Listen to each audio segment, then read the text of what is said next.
چیکار کنیم؟ قرارمون این نبود. همون روزی که بلند شدی اومدی اینجا بعد میفهمیدی کدوم گوری اومدی. فکری همیشه آرتیست بازیه؟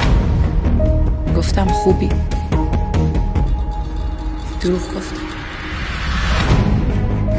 از کسی که به برادرش رحم نمیکنه بترس.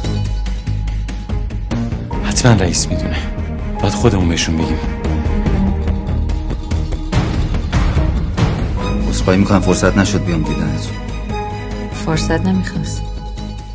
وجود میخواست.